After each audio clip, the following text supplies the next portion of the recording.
Bonjour tout le monde, bonjour les amis, bonjour les abonnés et non abonnés. Là, une petite vidéo. Je profite qu'il fait beau et chaud ici dans ce parc. Cet après-midi, il fait 28 degrés. Pour vous faire, pour sortir la perche et la caméra pour vous faire une petite vidéo. Alors, de quoi j'aurais envie de vous parler? Alors, je m'étais promis pourtant de ne pas parler, on va dire, de l'actualité des bruits de ce monde, ce qui est autour de nous. Pour être plus dans la paix et dans le calme. Mais voilà, je vais faire une petite exception, une petite incartade, on va dire, par rapport à la situation que l'on vit présentement là. Et à mon avis, c'est l'avenir qui va venir très bientôt. Bon, quand on regarde l'actualité ou quand on la regarde pas, c'est difficile de passer à côté parce que ça impacte la vie de tout le monde. À propos à propos du prix de l'essence et de la fausse pénurie de l'essence organisée suite au conflit qu'ils ont mis en scène. Je regarde les canards là, qui sont en train de se battre pour une femelle. Il y a juste un étang là, juste à côté, excusez-moi. Et calmez-vous messieurs, elle est peut-être pas d'accord. C'est souvent comme ça que ça se passe. Euh, revenons à nos moutons, pas à nos canards. Bon, si vous êtes un petit peu éclairé et éveillé, évidemment, vous avez compris le cirque qu'ils sont en train d'organiser pour les étapes de leur plan. Il y a eu le pass Coco, et maintenant il y aura le pass déplace-toi quand je veux, on va dire comme ça. C'est ce qui est, on va dire le pass caca. Et ça finit avec un on à la fin.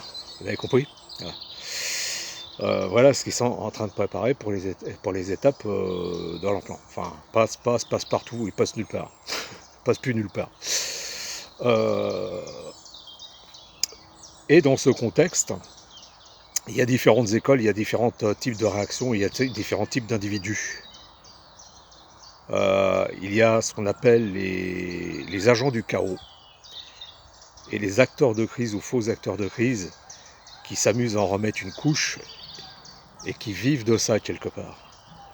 De foutre encore plus de bordel qu'il y en a. C'est-à-dire rajouter du chaos au chaos, de la peur à la peur si les gens avaient déjà peur, mais surtout bien agiter, bien au fond du bocal, la panique des gens et du coup leur désorganisation, leur affolement et le fait qu'ils vont se mettre à faire n'importe quoi, ça a déjà commencé. Alors il y a aussi l'autre école, il y a aussi l'école des bisounours New Age, que tout va très bien se passer, qu'il y a des sauveurs, des galactiques ou Jésus qui arrive bientôt pour nous sortir d'un tas de caca. Voilà, il y a plusieurs types de... Et c'est l'époque qui veut ça, on est en phase d'effondrement et on est en phase de fin de cycle de l'humanité, à un cheveu pour moi du reset final. Ce que les chrétiens appellent l'apocalypse, c'est voir que l'apocalypse, c'est pas c'est pas du tout ce qui est décrit dans le chapitre 13 de l'évangile de Jean. C'est des conneries ça. Les 4 chevaliers de l'apocalypse et tout ça, les fléaux et tout ça, c'est écrit quelque part toujours par les mêmes. Alors, excusez-moi, il y a une petite fleur qui me... Après les canards, c'est les fleurs. La nature s'affole. Voilà, donc je parlais des agents du chaos et des acteurs de crise. Si vous allez sur les réseaux sociaux, vous allez facilement les reconnaître. Tous les jours, ils vous annoncent qu'on est foutu. On est tué, on va crever de faim, on va plus avoir un sou, etc., etc. Enfin, toute la panoplie de la, comment dire, de la panique en général. Ces gens-là, je pense que des fois, ils sont dans des pays étrangers et ils gagnent du fric avec leurs conneries. Donc, éteignez-moi ça et vite fait. Je pense que ce sont des agents, et ils font partie de la garde prétorienne de la matrice, du système, de la matrice babylonienne, justement pour faire faire aux gens n'importe quoi, les plonger dans la peur, et les surexciter, et les mettre dans la colère. Ce qui fait que ça fait une récolte de louche extraordinaire pour les agents de l'astral. Le louche, on rappelle ce que c'est la collecte d'émotions en tout genre, par l'astral, c'est-à-dire la colère, la peur, l'anxiété, l'angoisse, la tristesse, la déprime, etc., etc. Même la joie, limite, quand elle est en excès. C'est ça le louche. Le louche, c'est quelque part, les entités nous envoient des émotions qui ne nous appartiennent pas, et nous leur resservons amplifiées pour que ça leur serve de nourriture. Voilà pourquoi je prends la caméra aujourd'hui, pour ne pas tomber dans le panneau, pour ne pas tomber dans le piège. Il y en a qui bossent les uns pour les autres. Dans les périodes troublées comme ça, des périodes de chaos, de guerre et tout ça, des périodes économiques difficiles, ces gens-là ont toujours été là pour être les opportunistes. Pendant la Deuxième Guerre mondiale, je fais une petite aparté, il y en a qui profitaient de la pénurie de bouffe pour faire du marché noir et se faire du beurre. Il y a toujours des petits fumiers qui profitent de ces moments-là d'incertitude pour le lendemain, quoi. N'écoutez pas non plus les gens qui vous disent, même s'ils sont parmi vos amis et qui se disent éveillés, qui se pensent à être éveillés, dire dépêche-toi de faire des provisions, achète une palette d'eau entière, achète 350 kilos de riz, 3000 boîtes de conserve, etc., etc. Ça donne aussi, par exemple, ceux qui prennent des jerrycans et qui remplissent le coffre de leur bagnole et qui foutent aussi les autres dans la merde. C'est eux qui créent la pénurie. Bien entendu, vous pouvez toujours avoir de la réserve un peu de bouffe et de flotte chez vous. Mais il n'est pas nécessaire d'en faire plus qu'il n'en faut, en fait. Voilà. Et de céder à une espèce de psychose, à une espèce de panique avant que les choses soient là. Évidemment, faut toujours être prudent. Mais je dirais que, mis à part la mort qui a toujours été programmée dans ce monde, qu'est-ce qui peut vous arriver de pire ? Je pense qu'on arrivera toujours à trouver à bouffer quelque part, ou à boire quelque part. Il faut pas s'affoler. Dans l'affolement, dans la panique, on fait des tas de conneries. Et c'est ce qu'ils veulent, les autres, là. Pour que ça soit du chaos par-dessus le chaos. Alors là, comme ça, c'est une situation idéale pour décréter une loi martiale et foutre l'armée partout. Et foutre des tickets de rationnement, et foutre des checkpoints avec l'armée partout. C'est ce qu'ils veulent, les autres. Donc, ceux qui disent dépêche-toi d'acheter de la bouffe, de la flotte, de l'essence, je sais pas quoi, du PQ, je ne sais quoi. C'est contre-productif ce qu'ils font. Ils participent à l'énergie de la peur en général. Je dis pas qu'il faut pas être un peu prévoyant, un peu prudent. Mais il faut faire déjà les choses pour soi, pas comme si... regardez, à chaque fois que les gens se sont précipités sur l'huile à un moment donné, sur la moutarde, sur le papier hygiénique, que des conneries, quoi. Ça a aggravé les choses, ça a ajouté du bordel au bordel. Je pense que quand vraiment on sait qui on est, un être divin créateur, et qu'on est là pour faire une expérience de vie, les expériences de vie peuvent être dans le meilleur comme dans le pire. C'est ça l'expérience du monde physique. C'est très aléatoire, c'est alternatif, les périodes. On peut avoir une période face et puis une période où c'est vraiment la merde. Et il faut la traverser quelque part. Je pense que comme on est incarné dans ce monde, c'est ce que nous devons aussi expérimenter. Bon, évidemment, on ne cherche pas à vivre dans le malheur, dans le déni et dans l'indigence. On préférerait l'abondance, bien entendu. Mais si c'est là, il y a des mecs qui décident à notre place parce que l'humanité a laissé faire. Hein, des gouvernements, les 13 familles qui dirigent ce monde et au-delà, dirigé par l'astral. Eh ben, en fait, il faut prendre note. Il faut, prendre note de la situation et l'accueillir et dire voilà, dans le calme, on m'annonce ci, on m'annonce ça, couper l'eau, couper l'électricité. comment dire, se poser, être dans le calme et dire, voilà, comment je vais me démerder si on fait ci, si on fait ça. C'est toujours dans le calme qu'on prend, dans le calme et dans la paix, en soi, qu'on prend les meilleures décisions pour soi-même et pour, par exemple, son entourage, sa famille et tout ça, et ses amis. Enfin, déjà, sa famille, si on en a, si on a des enfants et tout ça. Rien ne sert de surjouer une situation à l'avance. C'est ce qu'ils attendent de vous. Créer des émotions, être dans la peur, dans la panique et tout ça. C'est exactement ce qu'ils attendent de vous. Donc, n'écoutez pas les gens qui croient avoir tout compris, puis qui voient... les prophètes de pacotille, moi je dirais, qui voient, ça y est, ceci, cela. Non, personne ne voit rien, tout ça c'est des conneries. Les prophéties c'est des conneries. Ce qui arrive, si ça doit arriver, pénurie de ceci, ce sont des programmes. Ce sont des scénarios écrits à l'avance. J'en veux pour preuve. Ce qu'on vous cache de la Bible, c'est le livre d'Enoch, qui compte 81 bouquins, au lieu de la Bible du Nouveau Testament qui n'en compte que 66. Dans la Bible, ils ont soigneusement arraché des chapitres entiers, qui est en fait le livre d'Enoch, c'est-à-dire la première mouture de la Bible, le Premier Testament. Alors, il paraît qu'il y en a qui sont planqués au Vatican, de la véritable Bible originale, et d'autres sont en Éthiopie. Ce sont des copies qui ont été faites, avant que les originaux soient confisqués.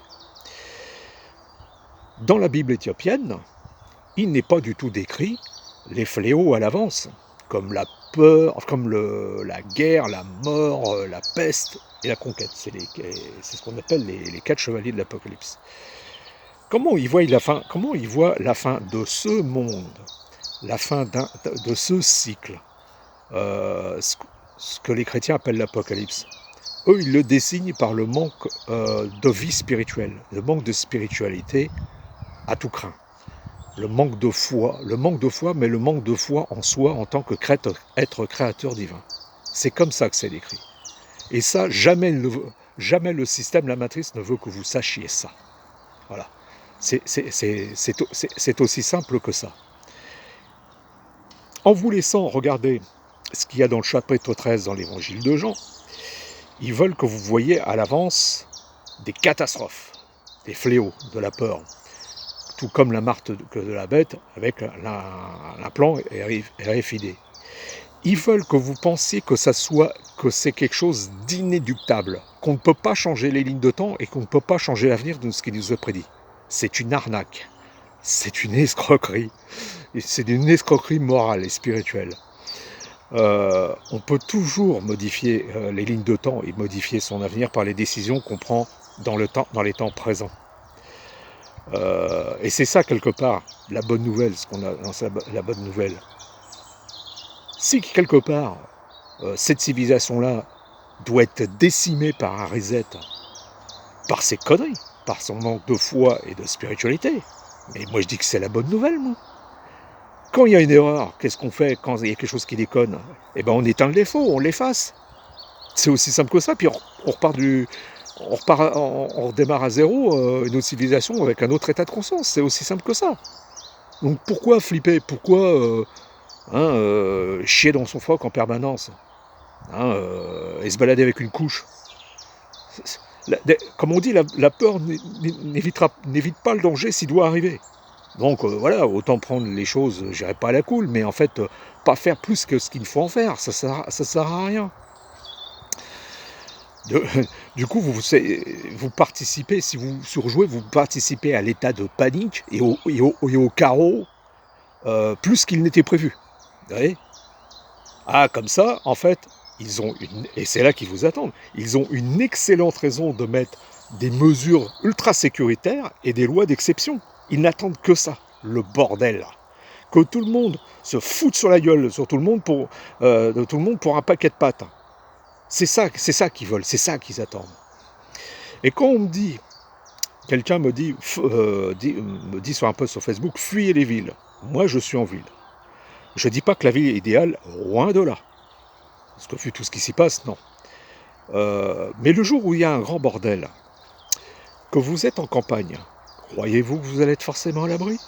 Si vous êtes en campagne, vous avez une voiture, tout d'un coup, il est organisé une grosse pénurie d'essence. Vous roulez comment? Pour aller chercher vos gosses à l'école, pour aller faire vos courses et tout ça. En admettant que vous avez un jardin, que vous avez la main verte, que vous savez cultiver, que vous faites des réserves et tout ça. Qu'est-ce qui vous dit le jour où c'est le grand bordel en ville, le grand chaos, que des gens vont pas sortir des villes et piller vos jardins et tout vous pitcher et à la limite vous casser la gueule pour ça? Le jour où c'est le chaos, c'est pas que le chaos en ville, hein. C'est le chaos partout, c'est le bordel partout. Donc on arrête de me faire rire aussi avec ça. Alors je dis pas que les villes, puisqu'ils veulent créer les villes 15 minutes, je dis pas que les villes c'est l'idéal, bien entendu, loin de là. Mais si les gens s'imaginaient le jour où vraiment ça va vraiment chier, que si les gens s'imaginent parce qu'ils sont en race campagne, qui vont être à l'abri des attaques, bah, ils se font le doigt dans l'œil, hein. Moi je vous le dis tout de suite, hein. Ça peut être vous, ça peut être n'importe qui. Et je le dis pas par méchanceté et tout ça, par le fait d'être aigri. Non, non, non, non, non, non, non, il faut être réaliste. Le jour où le chaos est organisé, c'est partout. Alors vous allez me dire, on est quand même plus peinard à la campagne parce qu'il y a les oiseaux, là comme ici, on respire le bon air, et tout ça. Ouais, ok. Mais le jour où vous avez des problèmes pour circuler et pour bouffer parce qu'on vous aura tout piqué, en admettant, bon, bah ça vous avancera pas grand-chose en fait, hein. Vous voyez ce que je veux dire? Donc, euh, dans pareille situation, et ce qu'ils nous promettent et ce qu'ils nous attendent, euh, il faut garder la tête sur les épaules et rester lucide et comment dire, et bien aligné. Je pense que c'est peut-être ceux-là qui s'en sortiront le mieux, ceux qui restent en fait dans leur verticalité, dans leur alignement. Voilà, tout simplement. C'est le message que je voulais envoyer. Parce qu'à force de voir attention ceci, attention cela, et tu vas voir ce que tu vas prendre sur la gueule, bah oui, mais peut-être c'est bien possible. Et de toute façon, à la limite, au pire, mourir. De toute façon, ça a toujours été quelque chose qui a toujours été prévu. On n'était pas prévu pour rester là. On ne fait qu'une mission d'intérim ici. Bon, et si on peut éviter de vivre dans la maladie, dans l'humiliation et dans la famine, bah évidemment, je préférerais. Ça c'est une évidence. Mais il faut pas avoir peur. Il faut pas avoir peur de la mort et que ça désincarner et sortir de ce monde-là. Surtout un monde aussi bancal et aussi dégueulasse que celui-là. Franchement, il n'y aurait pas grand-chose à regretter, hein. Franchement, je pense que ce sera plutôt une libération. Voilà, donc je sais pas si j'ai dit tout ce que je voulais dire, mais en fait c'est pour vous expliquer que, en fait, le message, c'est de ne pas faire plus, de surjouer plus qu'il faut en faire, et de couper cette putain de télé, cette putain de radio, arrêter de scroller sur internet et de regarder de la merde, et en fait, décider pour soi et prendre les bonnes décisions dans le calme, tout simplement, et de ne pas surjouer et de ne pas rajouter de l'inquiétude à l'inquiétude. Ça ne sert à rien. Parce que comme on dit, il y a des trucs qui sont écrits, il y a des trucs qu'on nous dit, hein, les prophètes de pacotille et d'internet et de TikTok et tout ça. Moi, ils me font pas trembler ces gens-là, j'en ai rien à foutre. C'est des petits guignols qui se rendent intéressants et puis c'est tout. Et peut-être même qu'ils font du pognon avec leurs conneries. C'est tout. Voilà. Voilà ce que je voulais dire. Donc, être éveillé aussi, ça veut dire être, en paix intérieure et avoir aussi un petit peu d'intuition. Et de prendre des décisions avec du recul, dans le calme. Je peux pas être plus clair que ça. C'est compris, c'est bien, c'est pas compris, c'est pareil. Je peux rien pour ceux qui comprendront pas ce que je suis en train de dire. Bon voilà, sans ça, je vais arrêter là, profiter un petit peu du soleil, me balader. Et puis voilà, c'est aussi simple que ça, c'est pas la peine d'en faire 3 heures, hein, voilà. Ouais, bon, alors, la petite formule qui va bien, notre horizon pour un monde libre et uni. Si c'est pas là, ça sera peut-être ailleurs ou à une autre époque, pour un nouveau monde, libre et uni, pour l'unification enfin de l'humanité. Si nous en sommes là, hein, c'est parce que l'humanité a refusé de s'unir dans la communauté. et a choisi la solution individuelle par l'intermédiaire de l'argent et du renouvellement du pouvoir et des États. Bah voilà le jeu et le résultat. Et puis après maintenant ça vient pleurer. Voilà. On était quelques-uns comme moi à avoir prévenu qu'il fallait comment dire couper avec le dieu argent, trouver d'autres solutions. Les gens n'ont fait que ricaner. Moi j'explique ça depuis 2017. Les gens s'en foutent. Tout ce qu'ils veulent, tout ce qu'ils attendent, c'est une meilleure fiche de paye ou gagner au loto.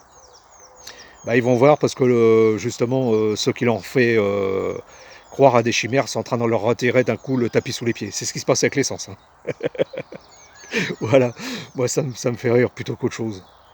Eh oui, quand on sème, quand on fait des mauvaises semences, quand on sème de mauvaises graines, bah, on est forcé d'en récolter de bien vilains fruits, de bien mauvais fruits pourris. C'est ce qui est en train d'arriver aujourd'hui. Ça nous pendait tous au nez. Ça fait 2000 ans que le Christ avait prévenu. Soyez dans votre cœur. Le royaume de Dieu est en vous. Vous êtes le seul maître de vous-même. Vous êtes un être divin créateur. Et quand les apôtres disaient, mais qu'est-ce qu'on va faire sans toi? Il leur a dit, vous ferez des choses bien plus grandes que moi, que les miennes. Les gens se sont fondus la gueule, ils l'ont pas écouté, ils n'ont pas pris son message au sérieux. Voilà le résultat aujourd'hui. Au bord de l'effacement. Et puis de toute façon, c'est ce qui va se passer. Au-delà d'un effacement de civilisation, ça fait surtout un effacement plutôt dans l'esprit spirituel, parce que la spiritualité, là, actuellement, triple zéro, même quadruple zéro. Là, on est au niveau du bac à sable avec les crottes de chien dedans, hein, et on joue avec. Là, on est au niveau de la crèche. Là. Bon, je vous laisse. Allez, un grand bisou à tout le monde. Profitez du soleil chez vous s'il y en a, hein, parce qu'il n'y en a pas tous les jours. Prenez les rayons un maximum, rechargez-vous moi, je dirais en ondes positives, tout simplement. Et gardez votre sang, gardez la tête sur les épaules, tout simplement. Qui vivra verra, comme dit l'autre. On ne sait pas de quoi les lendemains sont faits. Allez, salut, la bise, ciao tout le monde.